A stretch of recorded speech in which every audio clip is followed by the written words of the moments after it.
Welcome back, everybody. My name is Silent Knight, and it's time for more Philadelphia Eagles franchise. Apologies for the delay. As you can tell with my voice, I've been wicked sick, but it's go time. This video will be Game 3 and 4 of preseason. Of course, Game 3 is more likely the dress rehearsal. Starters will get a lot more game time than previously. Drew Brees is now the starting quarterback of the Los Angeles Rams. Malcolm Meadows is starting at second linebacker, right behind Jordan Hicks and ahead of Mark Barron. LeJarvis Swilling has earned the free safety role, starting going into the season. Frank Burke is starting at right tackle, and VJ Poole is starting at left guard. Running back Ross Ransom will also start to see some increased snaps with the ones this game and going forward. I like him as a supplement behind Ivory in addition to Smallwood, Pumphrey, and Corey Clement. I'm not necessarily sure what our starting receiver rotation will be, but we will definitely supplement all of our rookies with our starters. I feel Antonio Shipp has definitely showed off enough here in the preseason to earn a starting role, but we'll probably go into the season with him as our number 4, but anything's open here. This Patriot playbook has lots of different formations where we have solo receivers on the outside and a lot of bunch formations, including stuff with 2 tight ends. We're going to be messing with all kinds of substitutions with those formations. I'm excited to get all of our receivers playtime.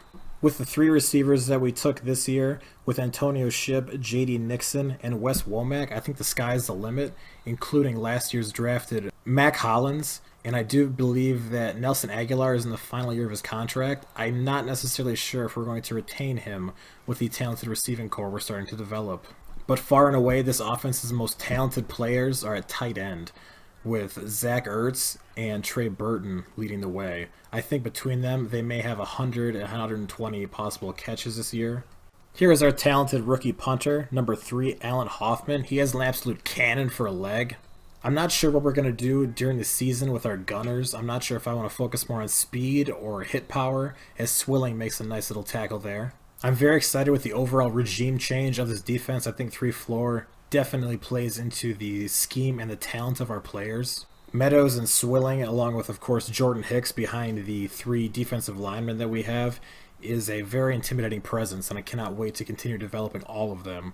They are all really young, with the exception of Brandon Graham, who did turn 30. It's also a contract year for Graham, so I think there's probably 1 to 2 more years left of him here in Philadelphia, and we're going to have to continue developing talent behind him. Here as Humphreys makes a nice little catch, just short of the first down, but definitely showing good poise going into contact. Behind this offensive line, as it continues to get better, I'm very excited about Chris Ivory and Ross Ransom's poise and development. As Aguilar goes on and has a 54-yard touchdown here, a huge play for this Eagles offense. I'm definitely curious to see what kind of year Nelson Aguilar has. He definitely can break off some explosive plays here and there, but last year he did have some timely drops that definitely hurt us. And with our talented draft class, I'm not entirely sure where he fits in. Antonio Shipp is someone who I'm incredibly excited about coming off the bench, probably as our number 4 receiver, but in a lot of our sub packages being on the field quite often on offense. Overall, we lost a supremely talented veteran, Alshon Jeffrey, but below him, I think all the pieces that we got upgraded our receiving core as a whole. I do think that this passing game is going to struggle if we go up against an elite secondary, someone as Seattle or Denver again, like we did last year, but I think the tight ends that we have and the play calling will definitely show off and improve our offense against those teams with very talented secondaries, especially if we can exploit matchups in the linebacker core. Overall, I expect our ground game to take a bit of a hit, though Blunt, all of his carries for the most part came after contact. A lot of the plays where he made big gainers came from him exploding a linebacker, where I think our offensive line is going to be better overall with better run blocking skills and pass blocking as a whole. And yes, I did change the pass blocking, so there should be a little bit less sacks this year. Maybe Wentz won't necessarily be running for his life as much, forcing giant second and third downs. As Wentz tries to force one and does throw an interception, I believe that was his first and only one of the preseason. My main focus going into Season 2 will be to improve my play calling, improve my pocket awareness, not necessarily try to make too much long plays out of dead drives, as I did sometimes last year. I took in some unnecessary sacks that were honestly on me. They were on the play calling and just on the quarterback play from the user, not necessarily on Wentz. Like here was a nice little play, scrambling out of the pocket, making a nice read, and finding Ertz ahead of the marker. So I think a lot of that stuff will improve here as I've just gotten better at Madden after Season 1. The signings in the draft definitely show off what I want to do with play calling and ability, as Ivory takes a 30-yard touchdown here. Great play, great blocking from the offensive line, and I believe that will end it for the starters after this 2-point conversion attempt. And Ross Ransom runs in a 2-yard 2-point conversion. Nice little play there for the big fella. I find it really interesting that this Rams team signed Drew Brees, especially with Goff. He didn't have a terrible season last year, but when you have someone of Drew Brees' caliber, even an aging veteran in Drew Brees, it's an interesting move. Everett here making a big gainer on our defense. If you guys watched last season, you saw us get absolutely annihilated by Russell Wilson in the wild card round of the playoffs. I think with the moves that we made, we have shored up our defense a little bit more athletically, so they should be able to go against mobile quarterbacks a little bit better. Since we did manage to get the ball back with under a minute to go, we're going to keep our starters on the field for one final drive, a quick 2-minute drill, seeing if we can really turn up the dial here and get something going. As Antonio Ship makes a nice little drive there, nice little reception, gets a 10-yard gain for a first down. A player that talented is someone I absolutely love. I want him to get 50 to 60 receptions this season. I am heavily considering upping the play clock to 15 minutes. It'll add 8 minutes to each game, and I think that'll be more plays, though I may keep it at 13 and just change the accelerated clock a little bit, as Ertz gets a nice little reception on a curl back route and gets into the end zone. This first team offense did pretty solid. Wentz had that one bad decision, but very happy with our first team offense here going into the season. As Wendell Smallwoods plays with the second string, gets a nice little pass route and fumbles it after getting depleted here. Connor Barwin, former Eagle, takes it back to the house. I know that last year Wendell Smallwood was our number 2 running back behind Blunt that we used pretty often, especially as the season went on in receiving skills. He has shown on occasion to put the ball on the ground, something that I'm not obviously a fan of. With the talent that we have at running back and Corey Clement really showing off in this preseason, Ross Ransom obviously our high-priced draft pick, I'm not sure if he's going to be kept. I do know that he doesn't make it through cuts, but if a team develops a starting running back injury, I may try and trade Wendell Smallwood. As Corey Clement takes a nice little rush there, gets a nice little first down. Nate Sudfeld is in at quarterback. As you have noticed, Nick Foles did not see the field at all in this preseason game. I like Nick Foles a lot as our backup quarterback, but he does carry a pretty hefty price tag at just under $4 million going into this season. I can tell you now, Nick Foles does not make it through final cuts. Our quarterback situation going forward will be Carson Wentz, Nate Sudfeld, and Stanley Lester, number 16, will be the 3 quarterbacks we carry on opening day. I definitely like the poise and development as he managed to find J.D. Nix in the back of the end zone for a beautiful touchdown. Of the 3 receivers that we have drafted, I profile them as Antonio Ship the 1, Wes Womack the 2, and J.D. Nixon as the 3, as we continue to show off poor rush defense that plagued us in Season 1. But for whatever it's worth, this Rams team is continuing to play their starters here deep into the third quarter. Our second string has been in since at least before halftime, as Conway makes a nice little catch there for a first down. Sudfeld's 5 for 6 so far on the day. Stephon Conway will go into the season as our number 3 tight end, of course behind Burton and Ertz. As you see Nixon with another catch here. Caleb Sturgis comes on the field trying a 53-yard field goal with heavy wind, and he does make it, putting the Eagles up 33-24. Stanley Lester will now be in at quarterback for the Eagles, number 16. He's going to be the backup following Nate Sudfeld as Womack makes a nice reception there. Eagles went for it on 4th down at the end of that drive and did not get it, giving the ball back to the Rams. Jared Goff now, of course, the backup to Drew Brees, is now in the game. Our secondary depth will be Darby as the 1, Sidney Jones as the 2, Bryce Callahan in the slot, and behind that I believe Ray King and LaMarcus McCarthy will round out our top 5 corners. At free safety, we'll have LaJarvis Swilling, of course, our big Weapon X kind of guy, our swagger, our big hitter, and behind him, Spencer Nesbitt, number 29. Strong safety, of course, would be Michael Jenkins as the starter, and behind him, Sherman Black. As the Rams run one in to narrow the gap, the Rams are only down now by 2. Lester fakes a handoff to Donnell Pumphrey Jr. He's looking deep, and he throws it to J.D. Nixon, who skies up over a defender and brings it down for a monster gain here. That was a 52-yard pass play. JD Nixon is just so talented. As you see Womack get a catch here, brings it down to the 1 yard line, which is somewhere we found ourselves often last year. Last year we could run it with a blunt. We tried here with Ransom on a couple carries, and we got stuffed on the 1 yard line. Drive stalled out. Rams take over here, and they're down just 2. Spencer Nesbitt unfortunately not able to make the tackle, and Chris Maragos gets spun out of his shoes there as the Rams have a giant gain all the way into field goal range already up to the 34-yard line. Joe Walker here gets free and brings Jared Goff down to the turf. Joe Walker is a very talented player who I like as our 3rd/4th middle linebacker. If anything would happen above him, he would obviously slide up as the Rams go for and make a 44-yard field goal here to take the lead by 1. Let's see what our backups can do in a 1-minute drill here as Cooper McDonald is on the field now, our more mobile quarterback of our backups. 13 seconds to go, ball on our 44-yard line, drops back, and he does find J.D. Nixon on the sidelines for a nice little comeback route. He stays in bounds, nice little gain there. And here you see Nixon again with a great possession. As Sturgis comes on the field, they do ice him, and he misses it just wide of the crossbar. That would end the game. Eagles take a very tight defeat, but preseason, you just don't want to lose by a missed field goal. All in all, the loss doesn't matter. We fall to 1-2. More concerning, though, is again, Caleb Sturgis does not come through in crunch time. Womack, Nixon, Humphreys, Ship, Ertz, Byron Marshall's a very interesting player who does get cut if anything would happen to the running backs ahead of him, especially Donnell Pumphrey Jr. Marshall will get brought back as a running back and returner. He's very talented. I just couldn't justify getting rid of Pumphrey over Byron Marshall. But stranger things could happen here going forward. Number 50, Aram Hunter is a very talented pass rusher and tackler.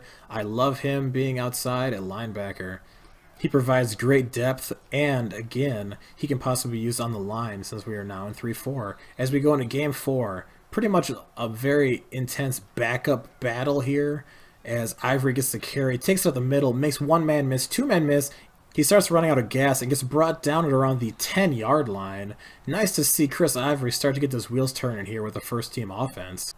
Let's see what they do here in the red zone now. Since this is Game 4, we definitely want to see more of what our backups can do and continue to try to develop them, as Wentz gets sacked right up the gut. Not something you want to see here, your franchise quarterback get dinged up possibly from unnecessary play. 3rd and goal here from the 9. Wentz drops back. Pocket's a little bit better. He finds Antonio Ship on the side up to the 7-yard line. They go for it here in a meaningless game, seeing what the offense can do. Drops back, and he finds Nelson Aguilar, who makes it into the end zone. Aguilar here has 2 or 3 touchdowns in this preseason. Definitely something to consider here going forward. As Cam Newton rolls out left side, he burns our defense a little bit as we continue to struggle against mobile quarterbacks. Let me know down below in the comments who you guys are most excited to see develop and continue to mature, whether it be rookies or continued mainstays of this team. One from offense, one from defense. I think for me, I'm most excited for, of course, Malcolm Meadows and Swilling. I think it's a tie, but I think Meadows may be the better player. Definitely more playtime. He's closer to the ball, a lot more sack possibility. I think he's going to be a superstar. And on offense, I can't tell you how much I love Antonio Ship. That dude just seems to always get open, good body control. We can run him on a variety of routes. I think he's going to have someone who has a very high catch rate this season. Of course, I am slightly concerned about our offensive line. Starting a rookie at left guard in VJ Poole and Frank Burke as our right tackle. Of course, you're always a little bit apprehensive, but we necessarily don't have a lot better options here. Nate Sudfeld in the game here in the second quarter finds our backup tight end Cohen, Stephon Cohen on the outside. Nice little first down. I think Sudfeld has definitely showed enough to make Foles be a cap casualty, as Corey Clement gets another long gainer here, takes it across midfield. He's someone who continues to impress. Ross Ransom gets the carry, gets brought down. He just doesn't have the speed to break it past the first level a lot of times. I'm excited to see him as a plotter, someone who can pound in some goal line carries, but I definitely think he may be capped there with his development. He has speed, I believe he's like 83. You just need to see more out of a every down running back. 3rd and 11 from the 25-yard line, 6 minutes to go. Smallwood gets the reception here, jukes a man out of his shoes, and does get the first down all the way up to the 9-yard line. As you see Sturgis here try to kick a field goal, and he does make it. In this game, it was weird. Carolina kicked two 60-plus yard field goals. They did miss them both. Josh McCown at quarterback as Malcolm Meadows gets another sack, continuing a monster preseason. I'm just so excited to get on to Season 2, guys. Hopefully you are too. I think this team, through the draft and free agency, improved tenfold. I'm just so happy we got some players that we can continue to develop and mold. As Womack makes a giant gain here, takes it all the way up to the 25-yard line. I am kind of bummed that our last round pick and Gregory Arnold out of Duke couldn't develop into anything else, but I mean, he was only a 65 overall. As Mac Hollins draws a pass interference here inside the 3-yard line with just under a minute to go.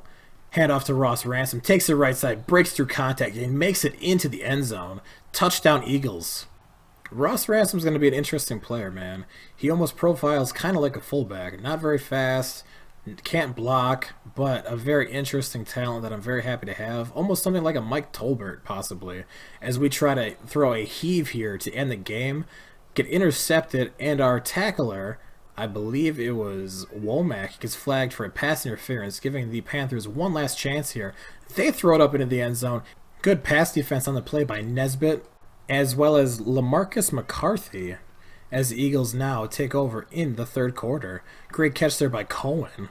Almost all of the undrafted free agents we signed were 70 overall. I will show them off in the intra-season video, as our punter gets blocked here. Alan Hoffman definitely has a very good leg, but on that one, unfortunately, he was not able to get it away before the defender blocked the punt and returned it for 7. I think Donnie Jones had a very solid season for us last season, but he did retire after, I believe, 12 or 13 seasons in the league. We needed a punter. We decided not to draft one. Alan Hoffman was someone who we signed. I think he has like 90-plus kick power and I think 85-plus accuracy. Very solid punter I'm happy to get.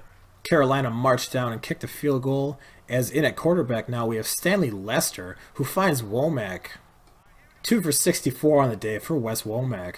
Lester drops back again, finds Antonio Shipp, who gets dropped down for a nice hefty gain.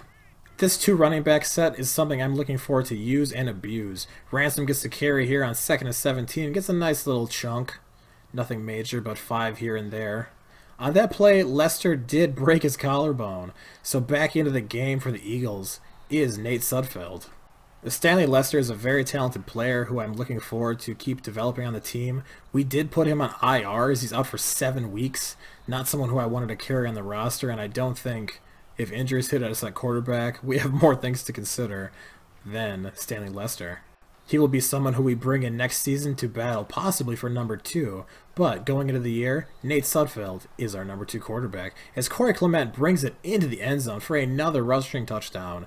All of our running backs this preseason, have impressed me quite a bit, with the exception of Ross. Some of that has to do with bad blocking, some of that just has to do with lack of speed. He's definitely someone who we have to use strategically.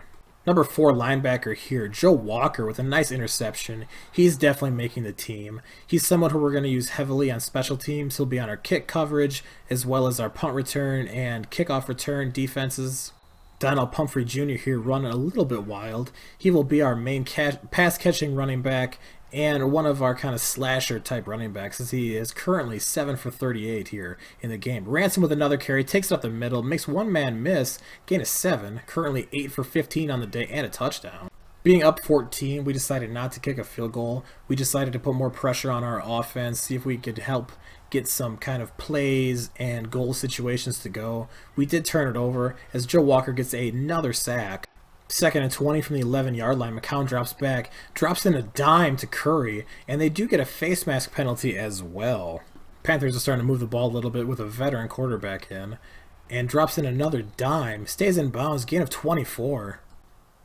Just over 6.5 minutes to go. That will end the preseason as Meadows takes it left side, and with Meadows on the left side, we brought in Swilling on a blitz from the right side. We did get the quarterback. Antonio Andrews takes it left side. He is met by number 54. That is Kumar Grieger-Hill. As McCarthy almost has an interception here. They went for it on 4th down. That is a turnover on downs here in our red zone. 2nd and 14. Ross Ransom gets the carry. Takes it right side. Gets just a handful. Call it 7 on the play. I think as Ransom continues to get XP and develop and figure some stuff out, I think he's going to be a very solid running back. Though he is definitely firmly behind Ivory, Clement, Pumphrey, and possibly Smallwood, depending on what we do with him going forward. I decided not to show our cuts. For the most part, it was all just depth and bodies. No rookies except for the prospect that we drafted out of Alabama, Mr. Malcolm Dillon, and Nick Foles. Outside of that, it was players that I didn't mention at all here in any videos. He did not get attached to any of them. Overall, I'm pretty satisfied with how these games have been. We could have been 4-0 if we decided to go for the throat in various situations instead of trying to be not going for it, not kicking field goals, stuff like that. If we played like we did in the regular season, we would have been 4-0 because we would have won each game. But I just wanted to see if we could get more XP for our players, develop some play calls. I'm still new to the playbook. As Kelvin Benjamin extends and makes a great grab here at the 4-yard line. Why is Kelvin Benjamin still playing? I couldn't tell you. Meadows strips up the middle, almost gets a sack as Greg Olsen is still playing as well. Makes a nice little grab here at the 11-yard line. 2nd and goal, 22 seconds left. Kelvin Benjamin brings it into the end zone. Touchdown Panthers. Eagles are up 24-17. Following an onside kick, Eagles have the ball at midfield. Sudfeld drops back, uncorks a bomb to Nixon, and he comes down with it in the end zone. A 49-yard touchdown to one of our rookie weapons. That is a perfect way to cap off the preseason. But yeah, guys, I am so excited going forward. I cannot wait to get this season underway. It'll probably take a day or two as I want my voice to be a little bit better for the games that actually count. I do feel bad releasing this stuff anyway. I know I don't sound the best, but you gotta do it. I went like 9 days without an upload, battling this cold. This is the best I've finally felt, so it's game time. I'm so stoked to start releasing videos. This season is one that I could not be any more excited for. Season 1 is something that's kind of, your parameters are pretty stuck what you have to do because you have this set team unless you want to radically overhaul, but it's go time. But now this is our team. This is our Eagles. Bucks, Texans, Titans, Cowboys, Redskins, bye week, Giants, Redskins, Colts, Jags, Cowboys, Packers, Saints, Panthers, Rams, Giants, Falcons. That is our 2018 schedule. Let's get it, boys. Super Bowl bound? We'll see. I'll catch you guys real soon. Later.